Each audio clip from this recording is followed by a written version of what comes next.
오늘 본문은 우리가 너무도 잘 아는 말씀입니다. 우리 한번 1절부터 3절까지 다시 한번 보겠습니다. 자녀들아, 주 안에서 너희 부모에게 순종하라. 이것이 옳으니라.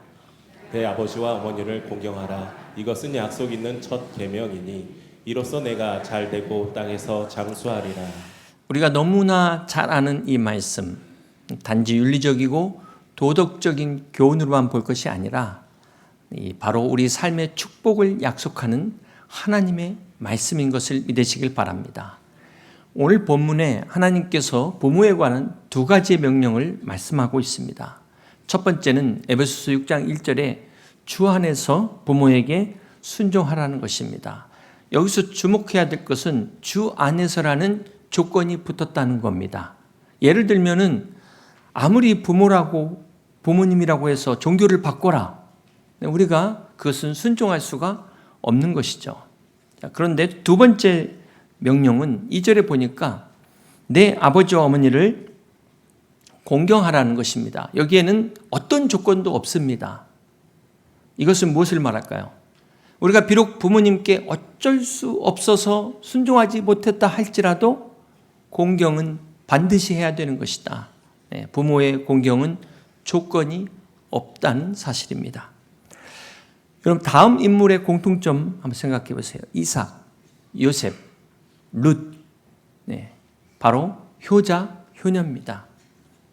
이들이 특별히 축복받은 이유가 부모에게 효도해서 복을 받은 사람들이었습니다.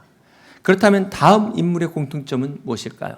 노아의 아들 함, 다윗의 아들 압살롬, 엘리 제사장의 아들 홈리와 비니아스.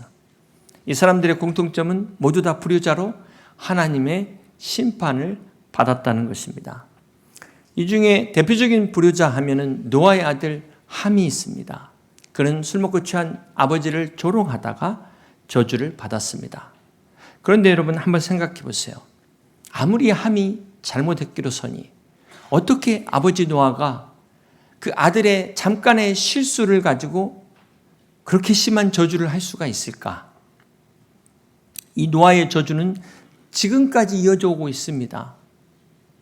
솔직히 잘못은 이 아버지 노아한테 있었는데 어떻게 의인이라는 노아가 자기 자녀를 이렇게 저주할 수 있을까요?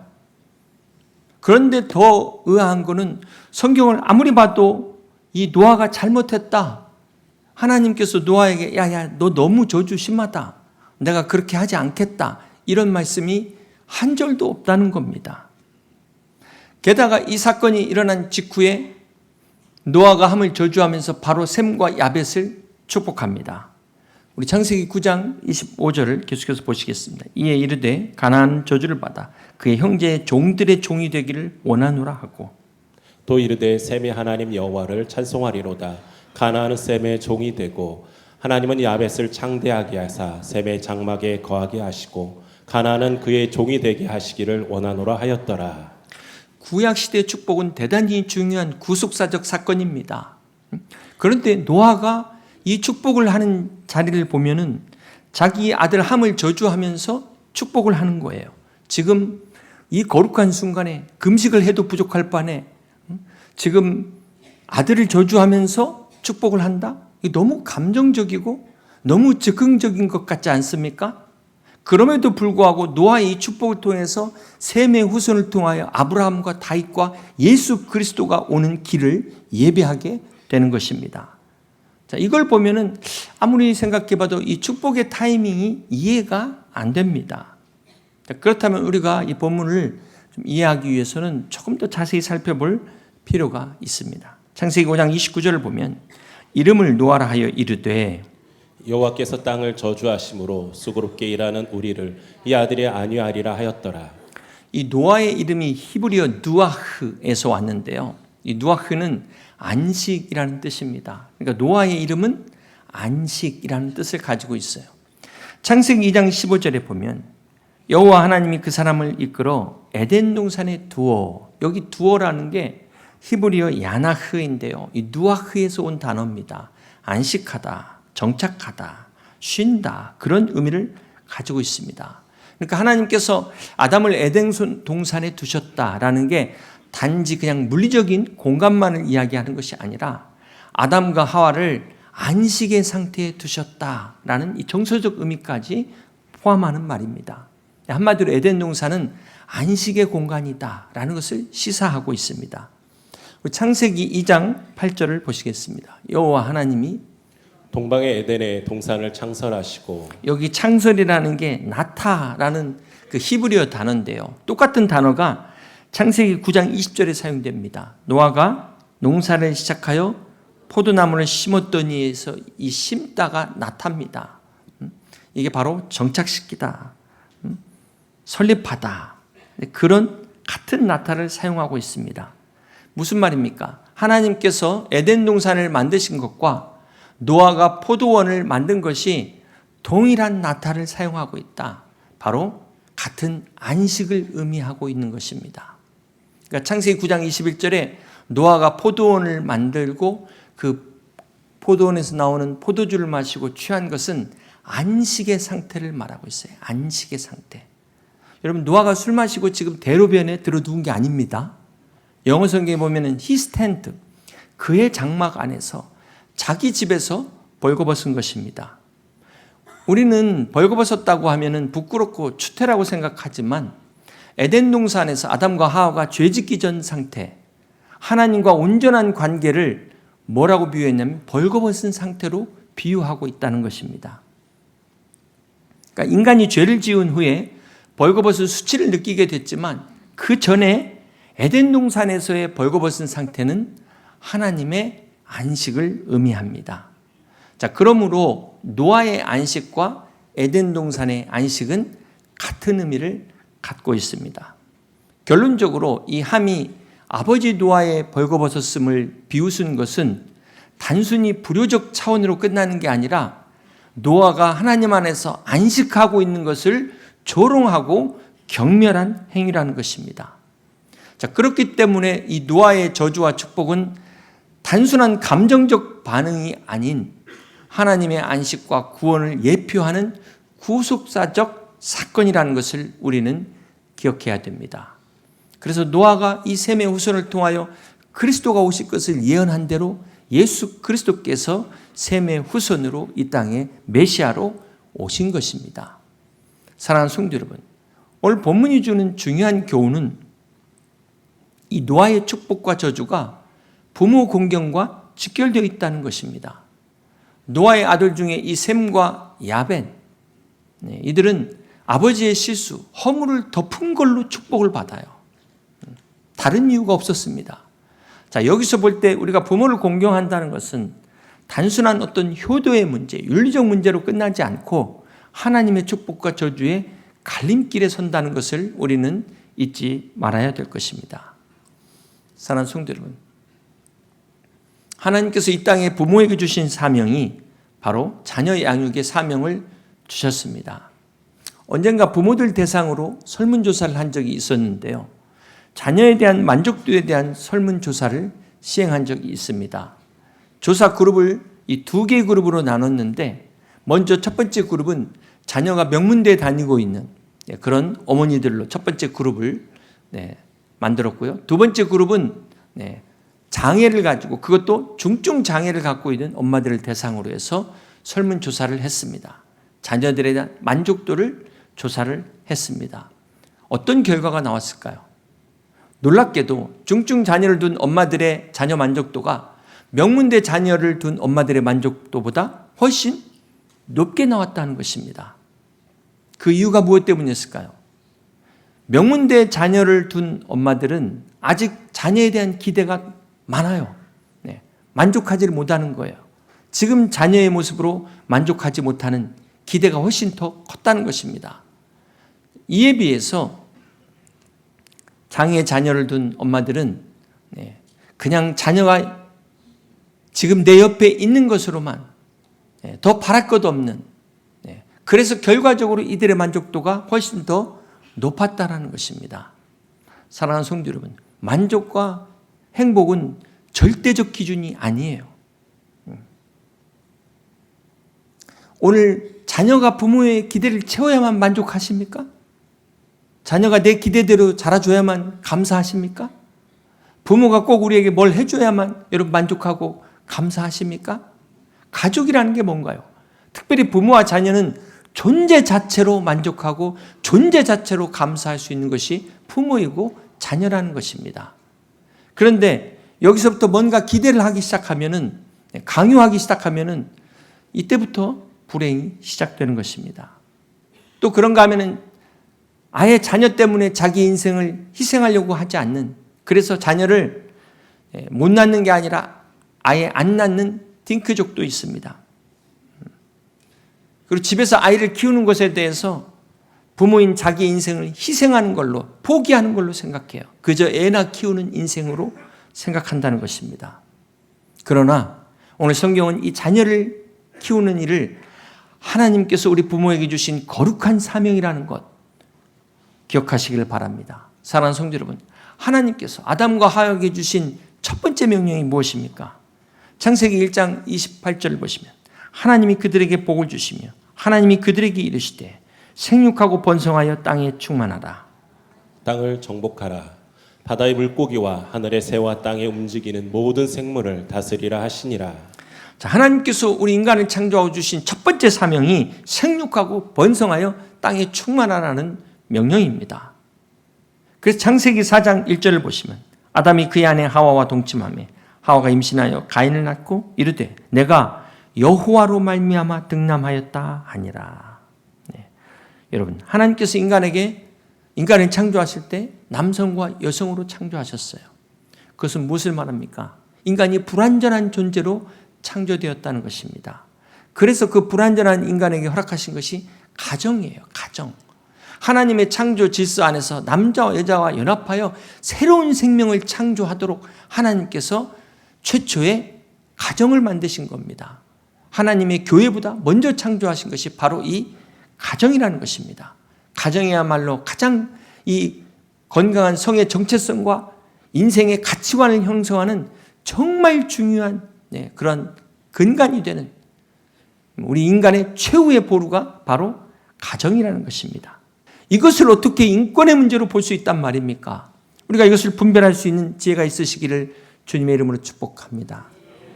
시편 127편 3절을 보면 보라, 자식들은 여호와의 기업이요 태 열매는 그의 상급이로다. 자녀는 하나님께서 우리 가정에 주신 기업이요 상급이라고 말씀하셨어요. 이거는 하나님의 것이라는 것입니다. 우리가 이것을 인정할 때 자녀들을 향한 하나님의 계획도 하나님의 목적도 순종하게 되는 것입니다. 자녀는 부모의 면류관이에요. 그래서 시편 127편 보면 3H다 이렇게 얘기합니다. 첫 번째는 헤리티지, 자녀야말로 하나님의 축복을 이어갈 진정한 상속자인 것입니다. 두 번째는 헬퍼스, 자녀야말로 부모의 진정한 조력자다. 세 번째는 해피니스, 우리 가정의 진정한 행복은 자녀라는 것입니다.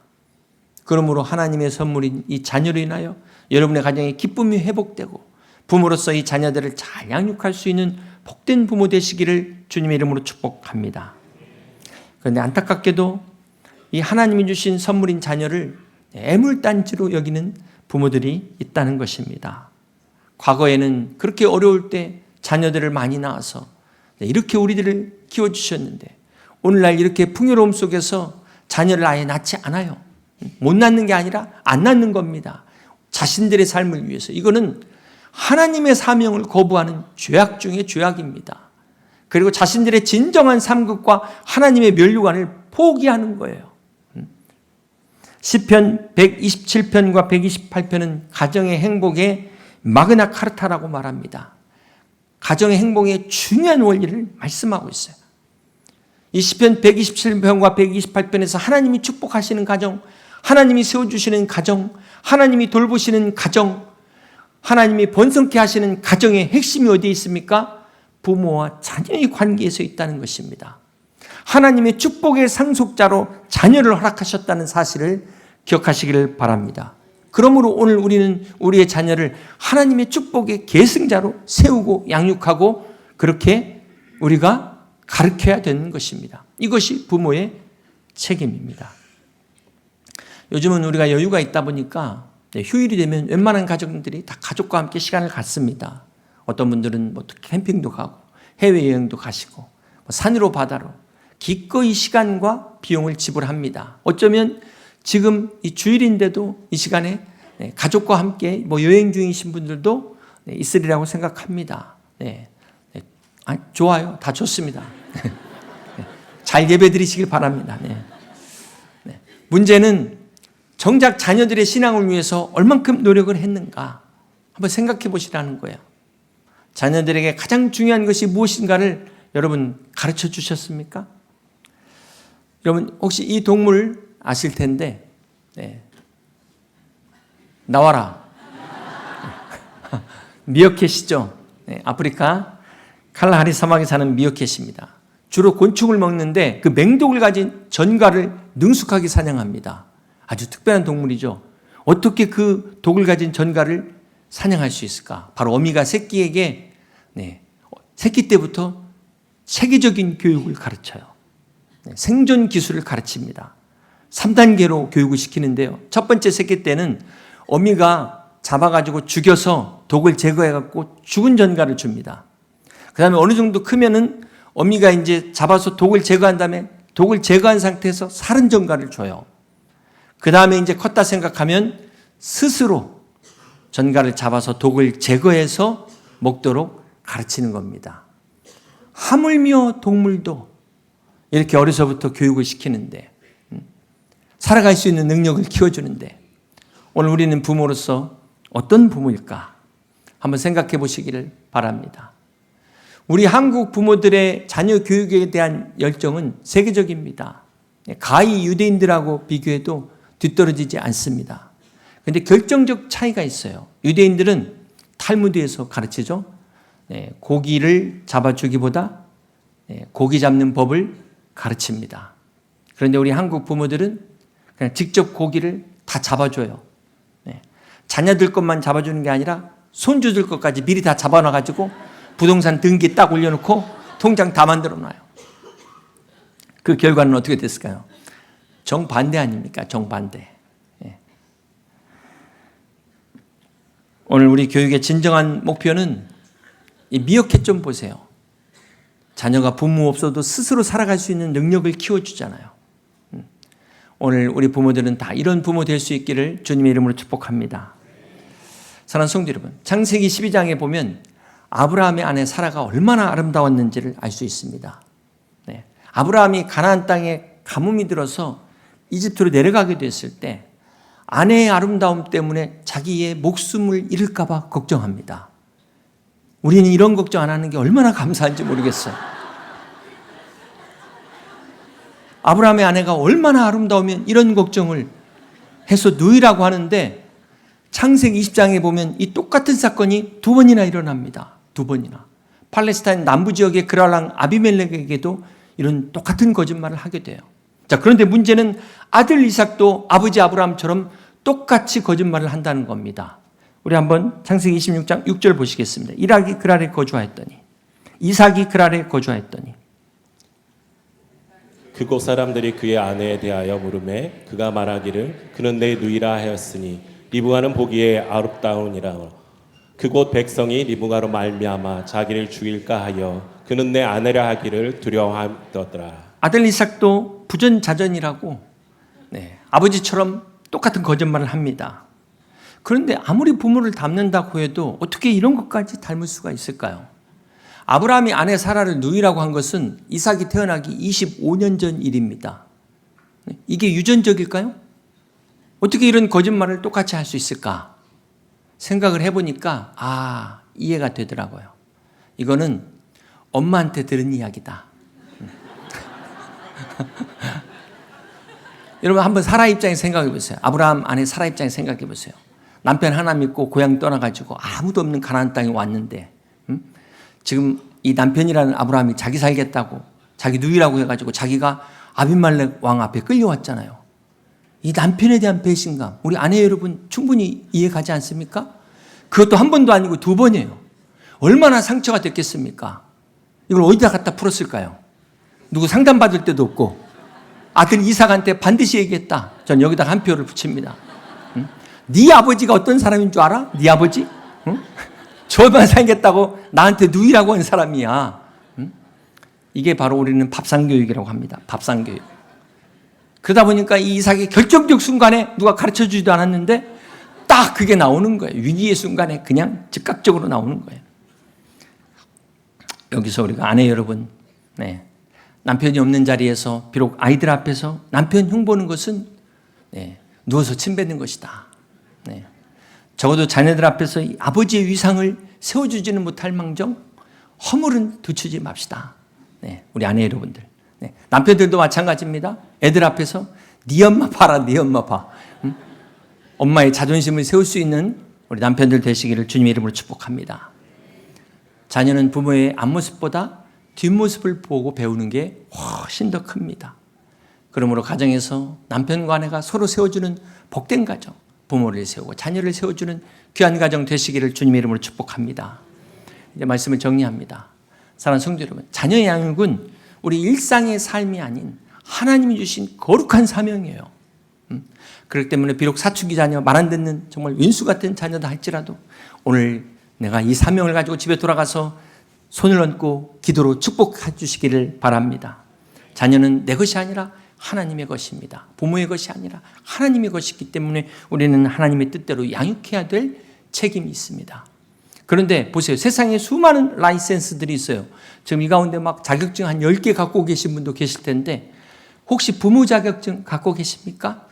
남편 자격증 있으세요? 아내 자격증 있으십니까? 어디 발급하는 데도 없어요. 세상에 이렇게 부모가 많은데 자녀를 어떻게 양육해야 되는지 공부하고 자녀를 키우는 부모가 없다는 것입니다. 그렇게 볼 때 오늘 우리가 부모로 사는 게 기적이다. 기적. 자녀 양육에 대해서 아무것도 모르고 결혼해서 자녀 낳는 것이 이게 얼마나 이게 무모한 일인가, 이게 얼마나 용감한 일인지 몰라요. 혹 여러분들 부모님에게 받은 상처가 있다면 우리 부모님도 그 부모에게 받은 상처를 극복하지 못해서 그대로 물려준 겁니다. 그래도 그 가운데서 우리를 이만큼 키워주신 은혜가 얼마나 감사합니까? 문제는 혹 우리가 부모에게 상처를 받았다고 해서 우리도 이걸 치유하지 않으면 나도 모르는 사이에 내 자녀에게 그대로 물려줘요. 그렇기 때문에 이 상처를 끊어야 됩니다. 혹시 여러분 가정에 저주가 있다면 예수 그리스도의 믿음으로 내 대에서 끊어지시기를 주님의 이름으로 축복합니다. 그러기 위해서 우리가 어떻게 해야 됩니까? 배워야 돼요. 배워야 됩니다. 우리 교회에서 우리 교회가 마더와이즈, 파더와이즈, 건강한 가정을 위한 아주 좋은 프로그램이 있습니다. 아직까지 혹 이런 프로그램을 접해보지 못한 분 계신다면 다음 학기에 꼭 신청하실 수 있기를 바랍니다. 결론적으로 오늘 우리는 말씀을 통해 우리 모두가 자녀 양육의 중요성을 새롭게 인식하고 주의 교훈과 훈계로 자녀를 양육할 수 있는 그런 거룩한 부모가 될 수 있기를 주님의 이름으로 축복합니다.